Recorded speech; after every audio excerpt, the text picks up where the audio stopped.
So, the first thing important to understand is what is disciple before you go out to understand what is a guru or true guru, because we do not have capacity to understand what is a true guru.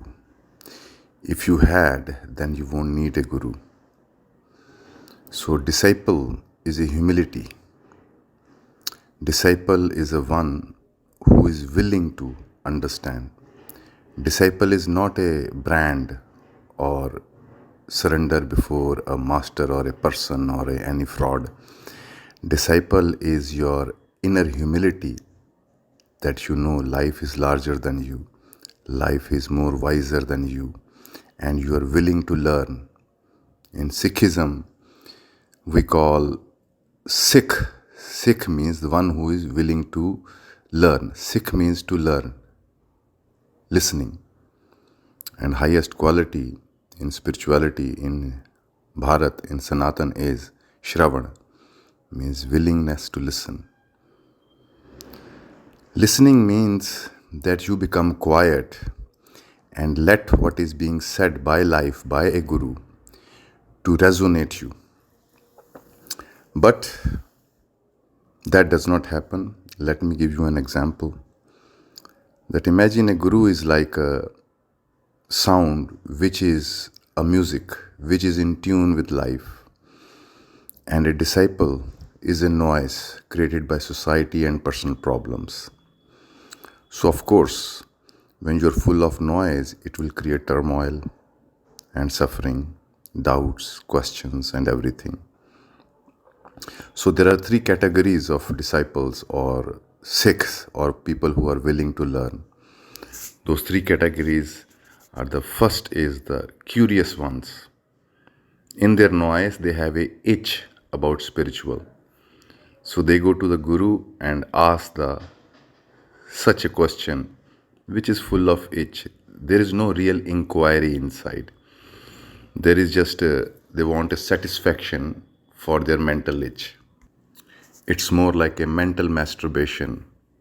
You want guru to do that for you. Such questions are disrespect to your own wisdom, because the ego in you, who has become the master of your wisdom, of your Shakti, is playing games with you. You are in state of slavery of your own mind.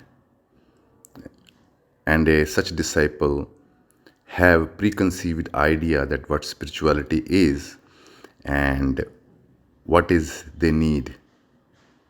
So with that in mind, they go to a teacher or a guru. And important thing to remember that a state of noise mind is a state of full of fear and greed. Most of the people going into spirituality to fulfill a greed or to eradicate a fear.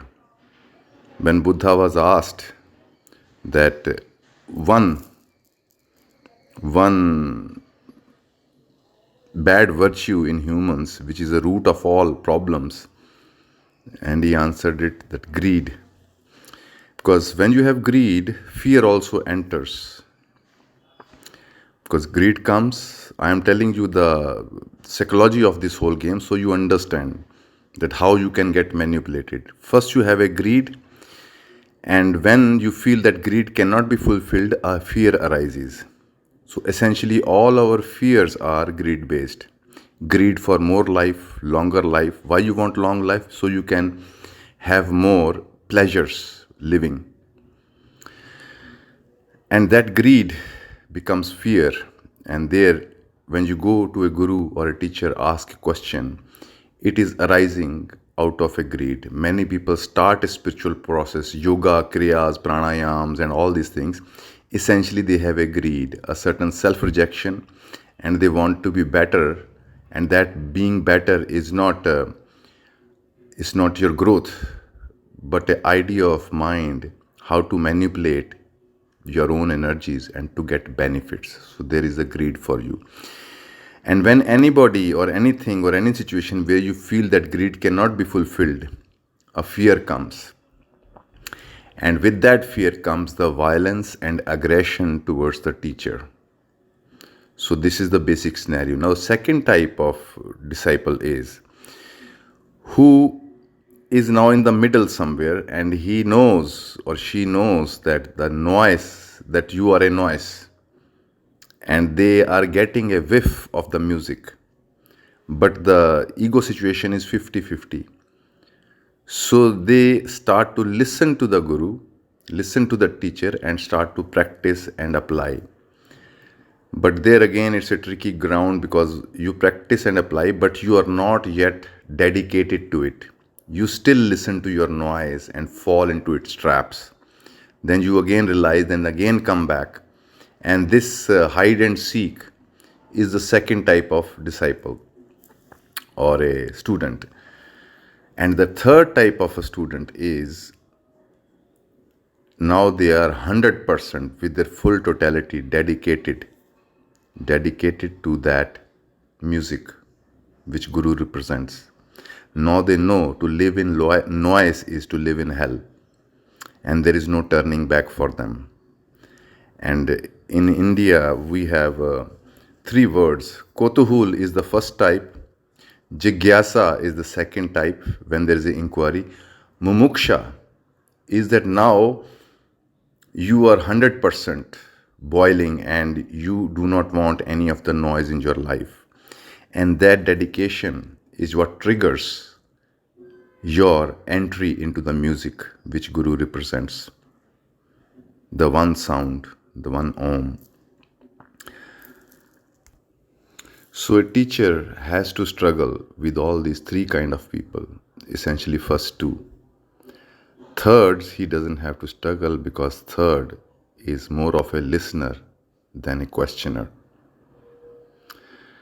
Because such a person realizes that whatever questions he had or has, they do not mean anything. Because questions are arising out of noise. They don't mean anything and their answers don't exist. Because your need is not to know the recipe. Your need is to eat the food. So such a mumukshu or such a student or disciple sits down and starts to cook his own food. That's what meditation or inner process is about. And Guru's presence, Guru's support gives him courage and assurance to be on the right track.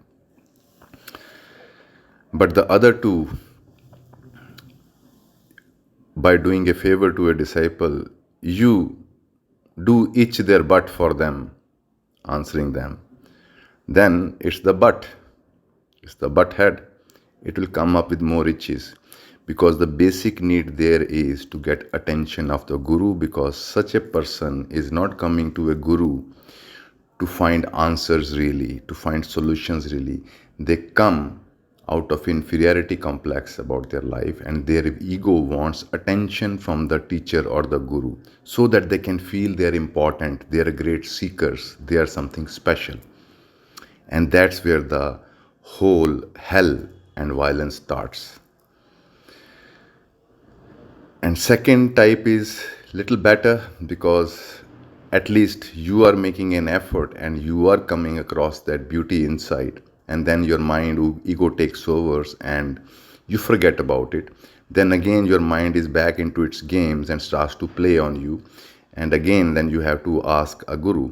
And for second type, Guru is more intimate. That intimacy means he can be rude to you also if you are into ego, and he'll be very supportive to you and loving when you are into your harmony. So being rude is a device by the Guru. And remember, when a Guru is courteous to you, that means he's not close to you. And mostly people expect a Guru or a teacher to be courteous and nice and not get angry, etc., etc. It's interesting that you come with your garbage and you expect the Guru to be courteous to you. Once it is fine, But each other time you keep bringing your garbage and you really don't want the answer. Many people ask me questions. I wait, I don't answer, and they disappear. If it was a real inquiry, you will ask again, Sir, I really want to know this. You did not answer, maybe you forgot it. Please let me know. And if you ask it, then answer may come. It's not a promise. Because by silence, a teacher is making you aware of your question. Because when you put a question, if I answer, you become oblivious of your question. You start to go into the game of answers. But when a teacher doesn't say anything about your question, that question echoes in your head. And if you are intelligent, you will start to see. So it's important to ask yourself that why you are going to a guru, why you are going to a teacher, why you are going to a spiritual process. If you go out to a teacher or a guru or an organization out of your greed of wanting to be special, then you can be manipulated. And that's how billions and billions people are manipulated by many, many organizations, spiritual teachers, gurus, organizations, organized religions, because they give your greed what it wants, and also they give a fear so that you contract your power and compromise and become their slave. And out of that arises a violence in you for others who are not following your path, or even towards the guru who is not following your instructions how to be a guru, because that breaks your images about the guru. Since I have started to do this Satya Circle and my videos are being released, I have more deeper understanding towards all my gurus. I am in no comparison to them, but on certain level I can see that it is such a arduous task that you're dealing with so many egos, and each ego wants attention, each ego wants some special treatment, and when you do not give them, and they get aggressive and they even leave the channel, that is fine, because I'm not here to gather a crowd. I want people who really need answers, and for them going to a ashram or going to a guru is not available, but they are sincere with their inquiry with life. And for those people I am working happily, and I'm sharing whatever I have learned from masters from my own process.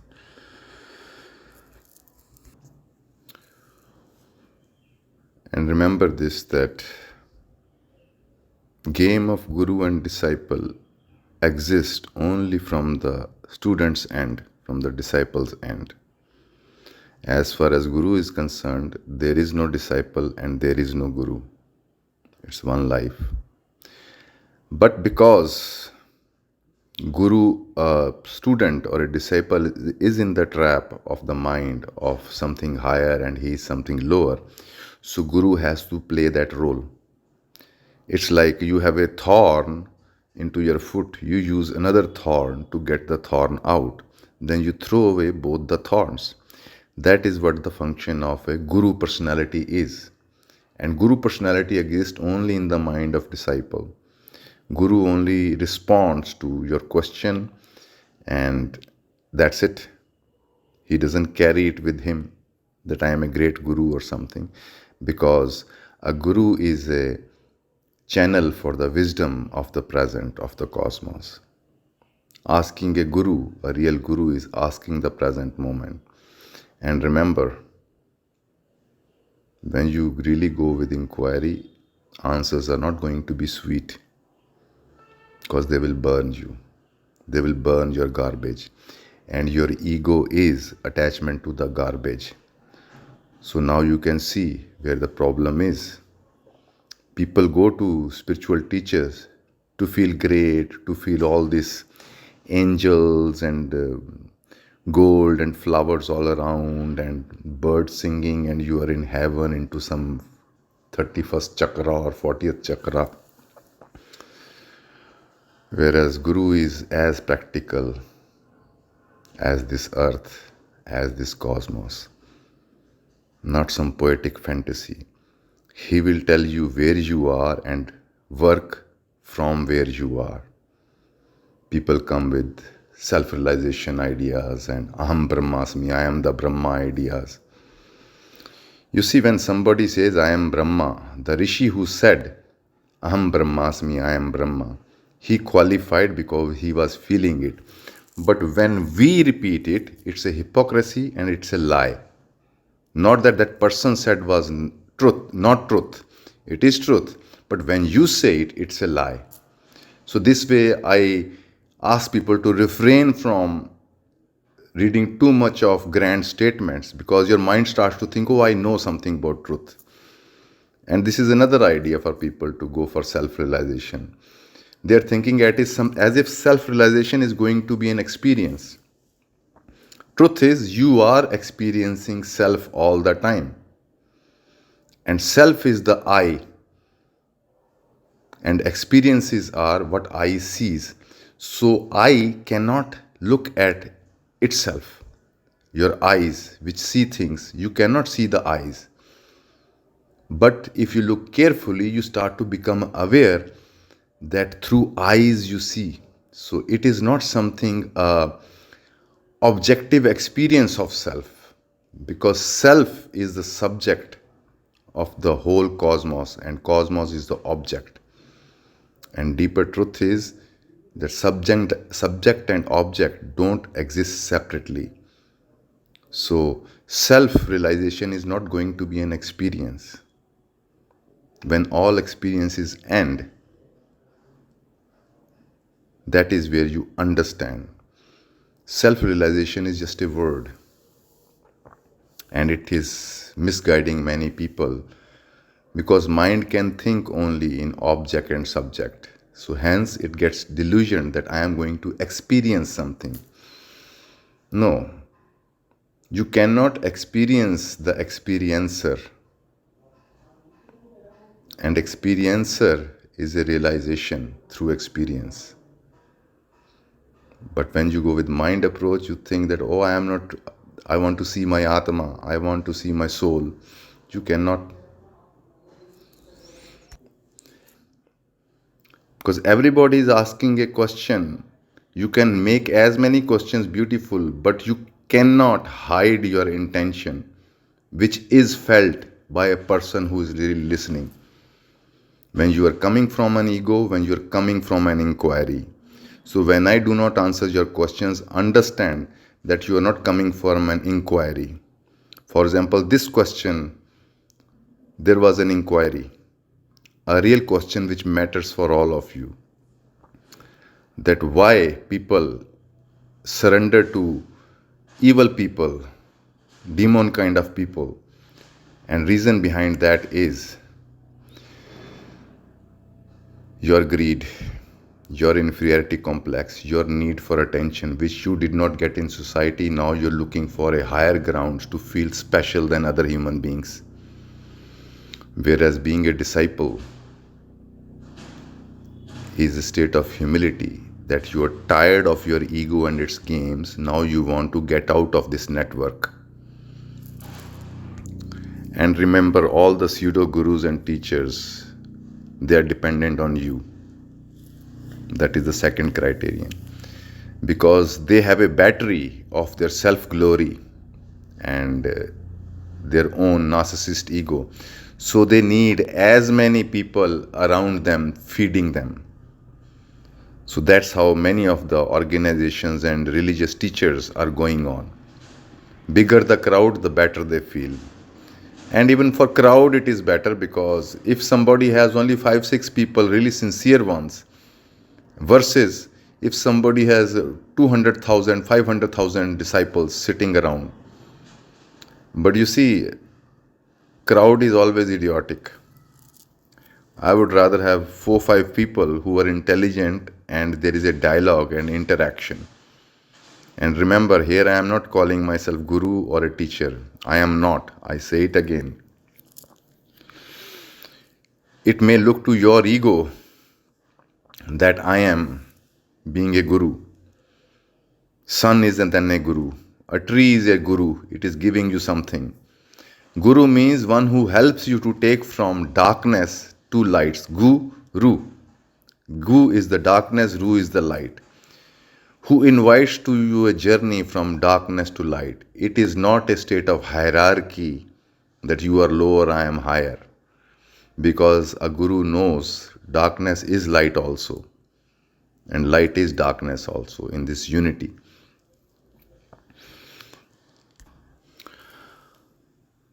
A real guide or a teacher or a guru will never ask you to surrender you. He will ask you to surrender your ego so that your individuality, which is clouded and shrouded by your ego games, can come up. So, only if you are willing, because people just want to get their ego satisfied. Many people I heard saying that, oh, I don't believe in gurus and all that because that is a game of manipulation. It is true, that can become a game of manipulation. But I ask you, do you think you are a disciple? Really? If you are really a disciple, then you will meet gurus and gurus because now you are listening. Then you don't need to have one specific guru. Each situation, a cow, a dog, a situation in the crowd on the road will teach you something because now you are not blabbering into your mind and thinking of your worries and philosophies. You are really present and looking at life around. And life is the guru. This whole cosmos is running in such an order. That is the guru we talk about. And each guru you meet, the original real guru, they are channeling that sound of present, that present wisdom which is running your body from cell till your imaginations. That wisdom is in you and around you, but because of the noisy mind, you are unable to catch its messages. A guru is the one who is tuned into that. You have to understand the problem of the guru, that problem of the guru is the ego of the disciple. And whereas that becomes a problem for the disciple, that, oh, I cannot be a disciple. Disciple means a listening ear. Disciple means a silence which is willing to listen. It does not mean a slavery. It is offering your wisdom, understanding, and intelligence and silence so that answer which Guru is giving can be heard. So if you think that you can't be disciple, fine. That game you don't want to play. But can you listen? That humility is disciple. That humility of silence which gives space to the sounds and give your presence to those sounds. Reflect them. That reflection brings out your Guru because it resonates with your wisdom, because cosmically we all are part of one wisdom. The thorn, the cloud in it is your noisy mind, which is ego. A true guru will never ask or never expect you to become dependent on him or her.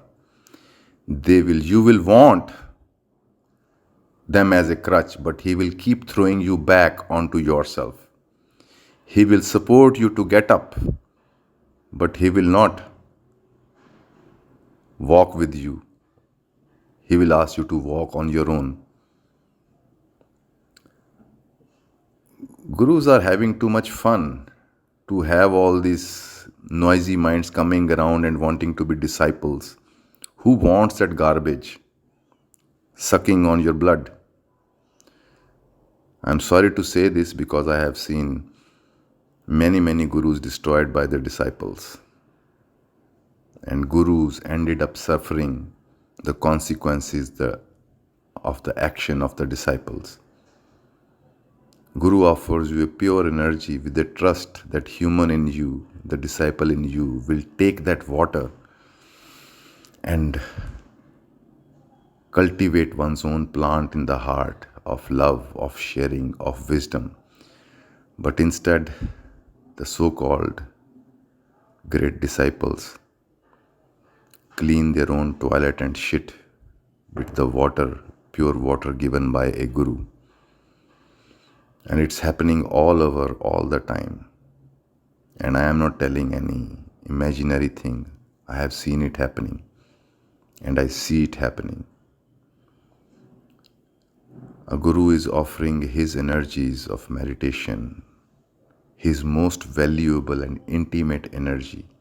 That is the first lion-like courage. How many of you has really shared something the most precious with other human being? You share your hypocrisy, you share your lies, but where you are most vulnerable. So a guru is a lion standing with the heart of a lamb. That is courage. Opening himself up in front of idiots, then idiots attack. Because of these sins, these people, because of their karma, they end up being victim to the real manipulative peoples, real manipulative organizations, because their karma deserves that.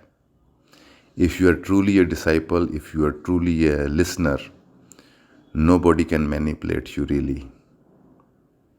Because many people offer you that you are born, you are the special one, chosen one. So you're supposed to work with me. And that appeals your ego. If you are egoistic, it will appeal your ego. I came across many people who told me you are the special one.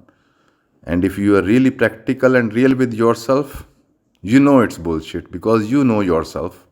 You haven't seen anything special. You're as crappy as any other human being. So you will not buy into such crap. But true teacher will tell you practical, real, what you need to work with. You have not even sown your seeds. You are not even a plant. And you're talking about the fruits and flowers of self-realization, Kundalini awakening. You have not grounded yourself into the earth yet. And you are thinking that you have become the sky.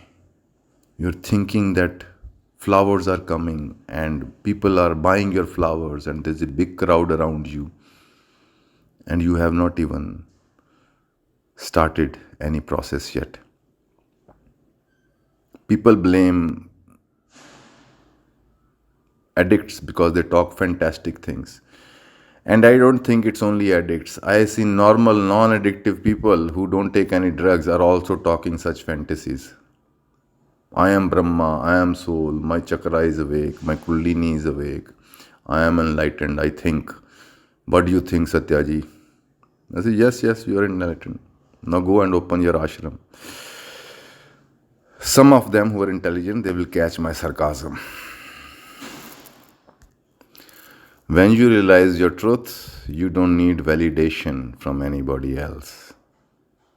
Because only validation, none of the holy books, scriptures, Upanishad are needed.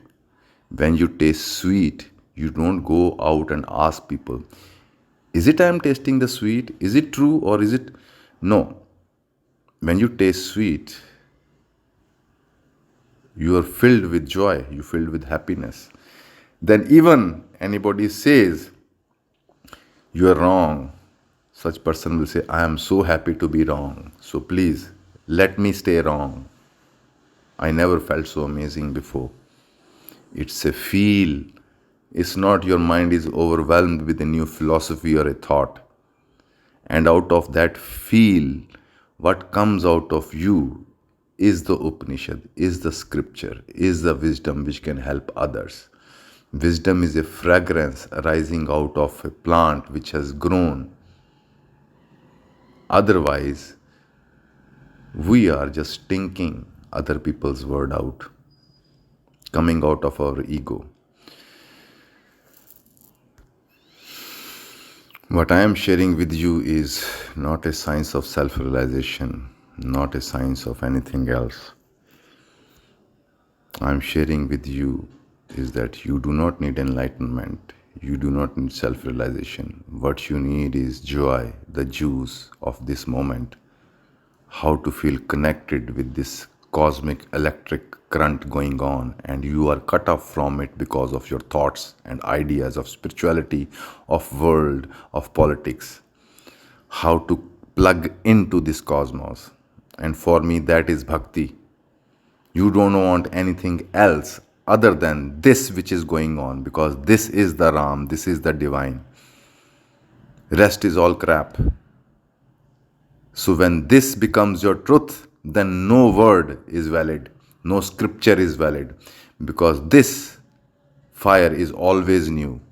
It is always transcending and passing all that humanity has known till now. That's why when you experience truth, it never fits into any books, because it's so new, it's so fresh that it shuts your mind down and you are overwhelmed with the beauty of this moment, this life, infinite expanded around us and within us, and immense creativity is going on. So the key to connect with that is that discover your own joy is to get creative in life, get engaged with life. Only engagement gives you Only engagement gives you joy and juice. What we call juice, which is misinterpreted, is pleasures. Pleasure is not a juice. Pleasure consumes your energy, and pleasure is a game of the mind. But whereas juice engages you with life and it multiplies your energy. And that is what I am sharing, the bhakti, the individuality.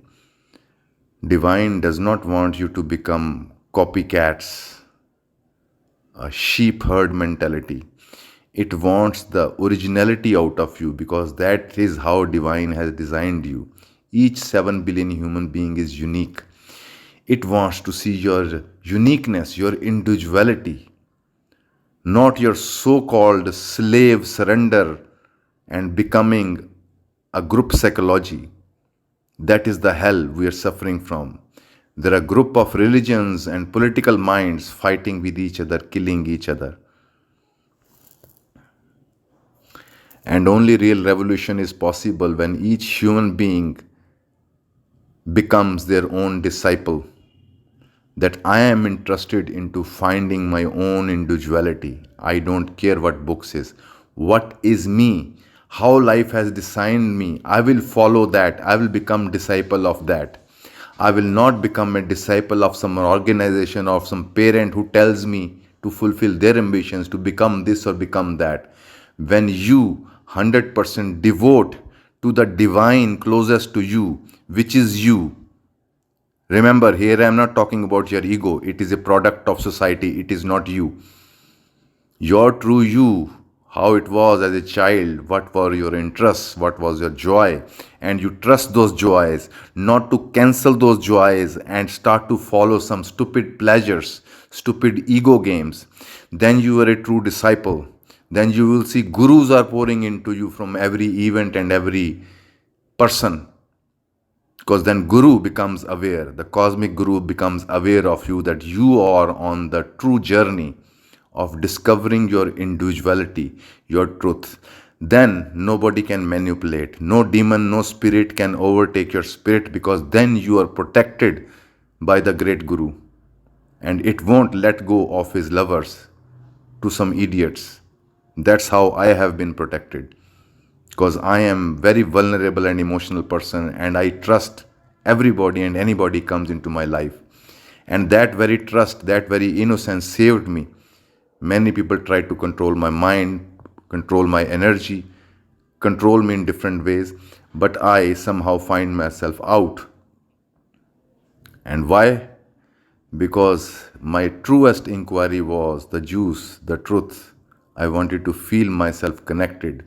And none of the following of anybody makes you feel connected. It just makes your ego feel superior than others, special than others. That is the path of hell. That is the path of devil. There is no devil out there. Please remember, devil is your own mind, which manipulates your energy to fulfill its games.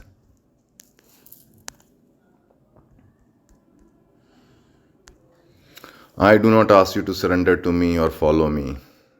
I am inspiring you to surrender to yourself, the spark of truth which is crushed at the core of your being by your mind and pressures. Let it become a fire and follow where your inner fire wants to go. And key to that is, which is the key to Vishnu, that we have shown Vishnu lying reclined and enjoying the show. Means he is having juice. He is in raso vaisa. God is like juice. So wherever you feel joy, whichever actions feels joy for you, whichever interactions gives you joy, gives you a flow, gives you a juice, that is where your wisdom flows the best, and that's where your talent comes out. But we are trained to follow the disciplines where you have to drag yourself out and fulfill and sacrifice, and that is what is killing every human being. I am not asking you to be selfish in the traditional sense that my pocket, my profit. No. I am teaching you or sharing with you a new kind of selfishness, that I am a tree which can give fruits. So first I will water my own tree, and so that I can have millions of fruits to share. So I am asking you not to water the plants of others, egos of others, but water your own potential, water your own power, water your own talent, and trust. No matter how humble is your talent, how humble it looks to others, not special to others, but trust that. That is the only thing which will work in your life. Rest will be, you see the billions of people dragging by, bodies sluggish and dead, suffering from diseases, and they have good jobs and good money coming in. That's what they compromise their whole life for. I am not saying don't make money. I am not saying don't do what needs to be done to survive. But that can be done easily. But never compromise your being for somebody else's ego. That's how you fall trap to all these mavericks and pseudo gurus and demonic mindsets, because they hook you through your greed and fear, through your inferiority complex, to make you feel something special and you are theirs. So that trap has to be avoided, and for that you need to be brutally honest with yourself and see who truly you are, so that you don't fall into the traps of other people's praises and good words. So that is all I have to say, and I hope I covered that question, because this is something needed to be shared, because people have their own ideas what a guru is, what a disciple is. Guru represents the present, and he deeply wishes that you also represent this present moment, because that is all you have, and that is the only kingdom you have, and it's very vast. So Hari Om, Namaste, Ram Ram. Shri Ramachandra Kripalu Bhaj Man Haran Bhav Bhayo Darunam Nav